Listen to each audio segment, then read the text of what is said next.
اللہ کسی قوم کو ذلیل اور رسوا نہیں کرتا جب تک وہ اللہ کے حکموں کا انکار نہیں کرتا۔ قومیں رسوا اور ذلیل تب ہوتی ہیں جب اللہ کے حکام سے رخ پھیریں اور اعراض کریں، پھر قوموں کو پیس کے رکھ دیا جاتا ہے۔ ماضی کے اندر جو قوموں کو عذاب دیے گئے تھے وہ حصی تھے، اور حضور علیہ الصلوۃ والسلام کے بعد جو عذاب آتے ہیں وہ حصی نہیں ہیں، وہ معنوی ہیں۔ ماضی کے اندر جو قوموں کو عذاب دیے گئے ان پہ پتھر اترے، ان کے اوپر چوہوں کا عذاب آیا، ان کے اوپر مینڈکوں کے عذاب آئے، طوفان آئے، ڈبو دیے گئے، ان کی شکلیں مسخ کر دی گئی، خنزیر اور بندر بنا دیا گیا، مختلف صورتوں میں تبدیل کر دیا گیا۔ لیکن اس امت میں ایسا نہیں ہوگا، مسخ حقیقی نہیں ہوگا، مانوی مسخ ہوگا۔ مطلب کیا کہ حقیقی مسخ تو یہ ہے چہرے بدل جائیں، مانوی مسخ ہے چہرے نہ بدل جائیں، سوچ غلط ہو جائے۔ یہ ہے مسخ مانوی، اندر بدل جائے، اور وہ عذاب مانوی ہوگا، اور اس عذاب مانوی کی صورت تشدد ہے، افتراق ہے۔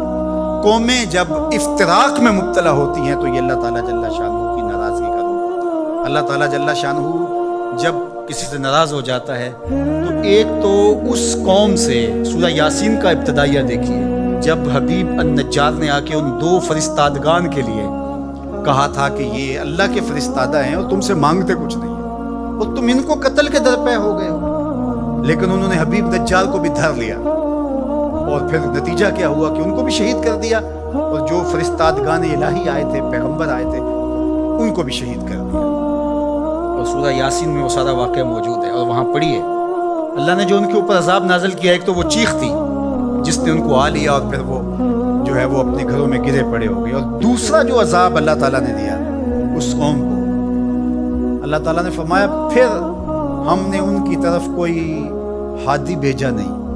ذرا غور کیجئے، یہ باریک عذاب ہے، یہ مانوی عذاب ہے۔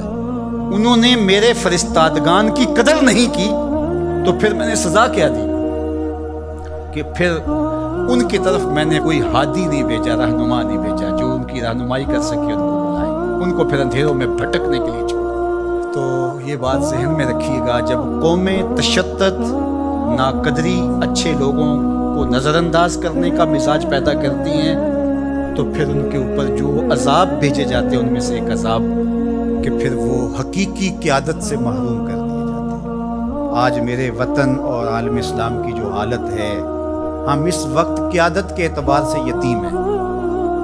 یہ الگ بات ہے کہ ہر بندہ دعویٰ کر رہا ہے کہ میں ہی نجات دہندہ ہوں، میں قائد ہوں۔ مذہبی لوگ بھی، سیاسی لوگ بھی سب کہتے ہیں کہ میرے بغیر تو چرخ کا پہیہ ہی نہیں گھوم سکتا، میں ہی سب کچھ۔ لیکن حقیقی طور پہ اگر دیکھیں تو یہ امت بے امام ہے۔ اس وقت ہمارے پاس قیادت کا فقدان ہے، اگرچہ قائدین کی بہتات ہے، لیکن قیادت، حقیقی قیادت جو درد امت کا مداوع کر سکتی ہو، جو ضرورت کی کفیل ہو، وہ قیادت آج ہمارے پاس نہیں ہے۔ اقبال نے بھی کہا تھا، اٹھانا پھر کوئی رومی عجم کے لالہ زاروں میں، وہی آب و گل ایران، وہی تبریز ہے ساکی۔ اور دوسرے مقام پہ یہاں کے حالات کا، چمن میں رخت گل شبنم سے تر ہے، سمن ہے، سبزہ ہے، باد سار ہے، مگر ہنگامہ ہو سکتا نہیں گرم، یہاں کا لالہ بے سوز جگر ہے۔ یہ سزائیں ہوتی ہیں قوموں کو کہ ان کے اندر پھر حقیقی قیادت کو اٹھا لیا جاتا ہے، پھر قوم بھٹکنے کے لیے چھوڑ جاتے ہیں، پھر مختلف جتھوں کے ہتھے چڑھ جاتی ہے۔ اور آج جو ہے ہمارے ساتھ ہو رہا ہے وہ کسی سے